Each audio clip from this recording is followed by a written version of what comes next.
Hi, I'm Miko Peled, and I'm speaking to you from Palestine House of Freedom here in Washington, D.C.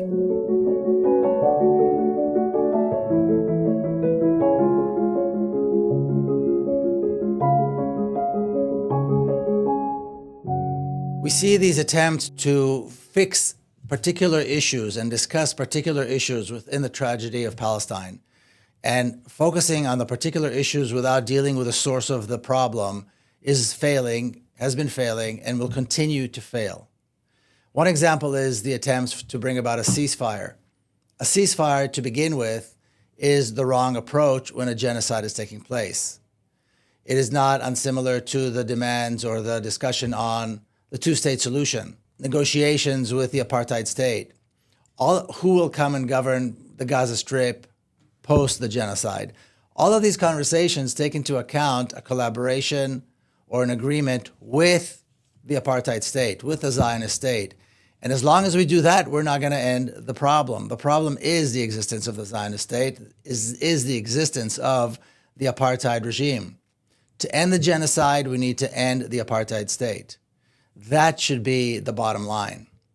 So again, rather than talking about a ceasefire, we need to talk about the end of the genocide and the end of the apartheid within all of Palestine. We need a holistic approach that will bring an end to the tragedy of Palestine, to the reality, the tragic reality in which Palestinians exist and have existed for so long. The killing of protesters is another one of these issues. The Zionist forces have been killing and shooting protesters for decades. There's nothing new about this.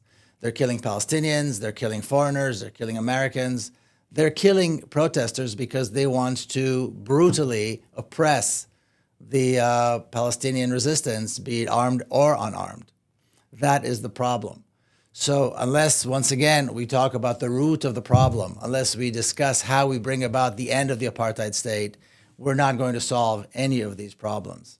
We've seen these horrendous attacks with thousands of casualties in Lebanon recently. It would be unthinkable to defend people within Palestine and around Palestine as long as the apartheid regime is maintained in its place. That always comes back. Every issue we discuss always comes back to that. And so with that in mind, we need to move forward with two very clear objectives. The first one is dismantling the apartheid state. And the second one is having a free democratic Palestine take its place, be established in its place. There are discussions as to who will govern the Gaza Strip once the genocide is over, once there is a ceasefire. Well, there's not going to be a ceasefire. And the Gaza Strip is not a state that needs to be ruled. The people of the Gaza Strip, over 2 million people, are living in a prison. The prison needs to be dismantled. It does not need a new warden. What needs to happen is the Gaza Strip needs to be dismantled so the people in Gaza are free to come and go, to return to their homes, their lands, and so forth, to have access to all the resources that exist within Palestine, like food, like water, like medical supplies, like access to medical care, and so on, that exist just outside the Gaza Strip prison. My friend Yusuf al-Jamal describes it. It's a concentration camp that has become a death camp. So all of these conversations, once again, that focus on the issues as opposed to focusing on the source of the tragedy are going to lead to nothing and have led to nothing, as we've seen. Some of the other issues that we will be discussing, that we will be talking about here at Palestine House of Freedom, and these are burning issues that are tragically torturing and killing Palestinians and are part of this system of terror under which Palestinians exist.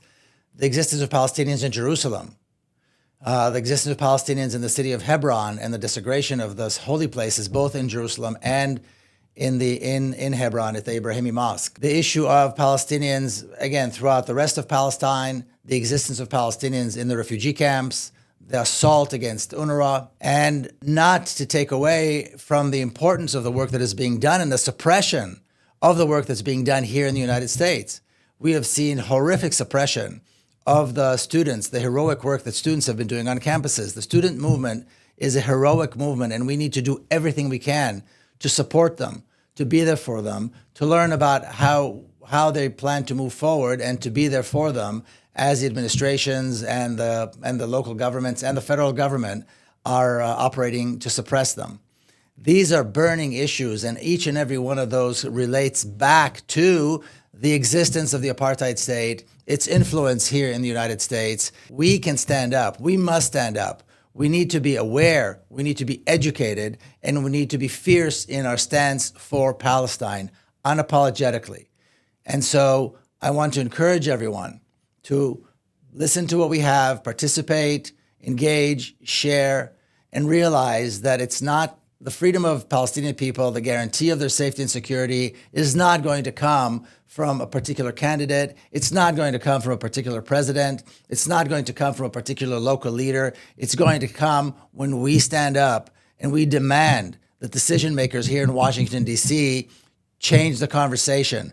Rather than talk about how to support the apartheid state, rather than talk about how they provide more weapons to the apartheid state, rather than take down Palestinians and other Arabs who come to speak for Palestine, they need to talk about dismantling the apartheid state. They need to talk about ending the genocide, and they need to talk about the creation of a free democratic Palestine with equal rights from the river to the sea. This solution will not only guarantee the lives and the safety of Palestinians, but will improve the lives and the existence of everyone who lives within historic Palestine.